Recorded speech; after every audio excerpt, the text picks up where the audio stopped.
Hola, my loving lovelies. It is Monday, and I took a break at work to go to Moe's because it's Moe's Monday. Like, who doesn't love Moe's?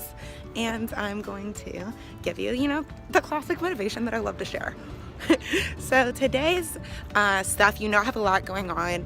My car is still messed up. So I decided, when is it not a better time than today to say, even through everything that you have going on, you can still make it through and it can still be a positive life. So that's what today's topic is. It's about remaining positive even in your downtime. So if you guys want to know how to keep that positive mindset and get a couple tips on just how to keep smiling even when your life seems like it's a little bit falling apart, then you keep watching this video and let me know below if this helped you get through your rut.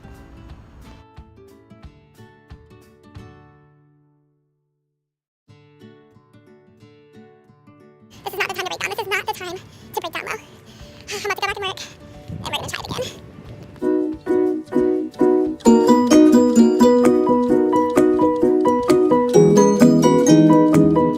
Alright guys, I'm back. Obviously huge change in scenery. So I like to start things off or end things or throw a quote in there at some point. And so today I brought to the table a quote from the Dalai Lama. And he said, happiness is not something ready-made. It comes from your own action. I think this is what gets me through a lot of things, is remembering that happiness isn't coming from it being a nice day outside. Happiness isn't gonna come from the traffic moving the right way. And sadness doesn't have to come from you being late to work. Sadness doesn't have to come from a breakup. All of our inner emotions are hard to overcome because we're all human, but we are fully in control of them. It's a practice that isn't easy. So if you're thinking in your head right now, like, oh, that isn't true, like, trust me, having things happen to you and still keeping a smile on your face is a task. And sometimes you have to fake it till you make it. But before we get to that tip, let's just go over the 4 tips that I have for you guys to just be able to keep a smile on your face in a time of despair, in a time that seems like it might be a little bit hopeless. All right. So the first tip, first and foremost, is ask yourself, is this going to affect you a year from now?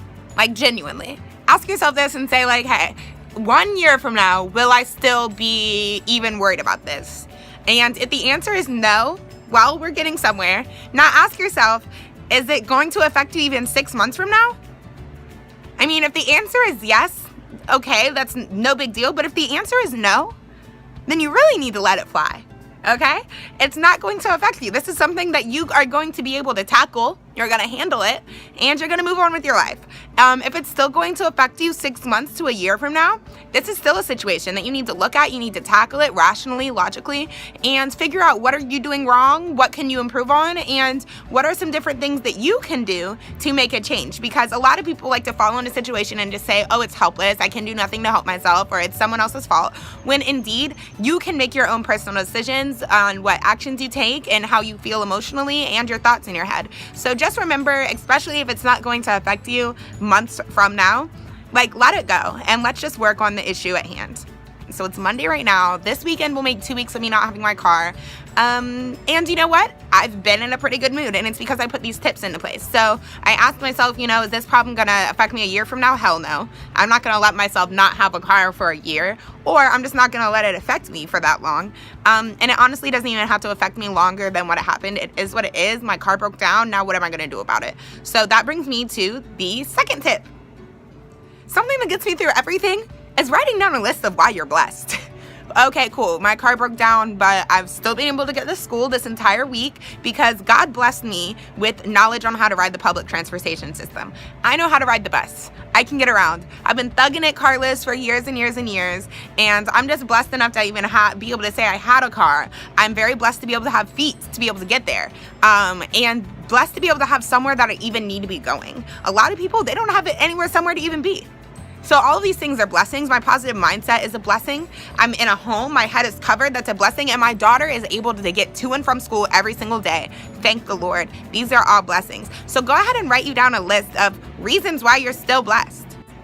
Always, always keep in mind that there's someone who is a little bit under you. So just remember that everyone's different. Everyone's on different levels. And this life is not a race. This is just a test upon yourself. So figure out your life, you guys, and figure out what's good for you. You know, what worked for someone else might not work. It might work for you. And where you are right now could be a blessing for someone else. So just remember how blessed you are in your situation. I went to church one time, and I remember the sermon was about being blessed in your mess. And that is something that has always stuck with me my entire life. Just making sure you remember you're blessed in your mess. All right, so that actually brings me to the third tip number 3. Now that we've already decided, all right, it's not affecting us. We've written down all the reasons why we can still keep a smile on our face. And that has increased our positivity. That's increased our energy inside of us, because now we're only thinking about reasons why we're blessed. So that's awesome. And then think about the issue that is at hand, but logically. So with my car, all right, it broke down. In the immediate moment, logically, all right, what am I gonna do? Break down and cry? Don't have time for that. I'm stuck on the side of the highway and I need to get to work. So what can I do? You know, call AAA, figure out what type of plan I have, or call whoever you need to call, do whatever you need to do, and write down a plan. If this is something where you had time to sit down and actually write, you know, write the problem at the top of your thing. Car broke down. And then under it, let's write some things that we know already that can help the situation. You know, I've already been through this before. My car is a freaking lemon. It's a 2014 broke down Ford, and they sold it to me like that, knowing that it was bad. Whatever, forget about it. So I know that these are issues. I know that I can probably get it covered and not have to pay. There's a couple different things, you know, that I know. I know that I can ride the bus, so I know that's my plan to get to school. And if you don't know how, then you know you need to learn how to ride the bus, and that goes into your plan. So just making sure you think about things logically and actually write down a plan that's going to help you look at your problem and say, oh my goodness, this is way smaller than I actually ever thought that it would even be. Like, it brings your issues to right here, especially after you recognize the fact that it isn't even going to bother you later on, and how blessed you are currently in this current situation. Now you just had this problem, you're like, oh, this is nothing, I can handle it. And then that brings me to the last and final tip, you guys, to wrap up the entire video. Tip number 4, and that is just to smile. And I know it sounds corny, but smile and fake it until you make it. If you feel like you're sad, smile at that problem. Even if you're crying, just smile at it. Seriously, it will help you a lot. At the end of the day, you always just need to remember that you're in control of your own emotions. So you have the choice immediately in any situation. It can be something physically that has happened to you, emotionally that has happened to you, mentally that has happened to you. It is always your decision to say, I'm sad, I'm mad, I'm happy. You look at a situation and then you develop your emotions. You can look at the situation and say, you know what? I'm still good. And develop emotions of positivity. You can build up your energy, and it takes a while to get there, but I know that if I can do it, you can do it.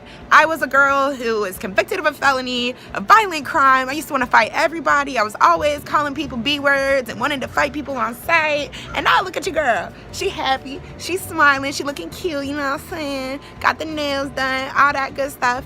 So if I can do it, you guys, you can do it too. Always remember that. And again, that quote from Dalai Lama, it's so powerful. Happiness is not something ready-made. It comes from your own actions. Take that into the rest of this week, you guys. Thank you so much. Leave a comment if this has helped. Make sure that if you have a friend who's going through a situation, please share this with them, you guys. Maybe you don't need this advice, but someone out there does need to hear it, okay? Thank you so much for watching, and make sure you tune in every single Monday for more Motivational Monday videos. Mwah. Oh, and if you're wondering what I'm even talking about with my car, check out the vlog, because I was trapped in my car for 5.5 hours on the highway. All right, you guys, thank you so much for tuning in, and I'm out.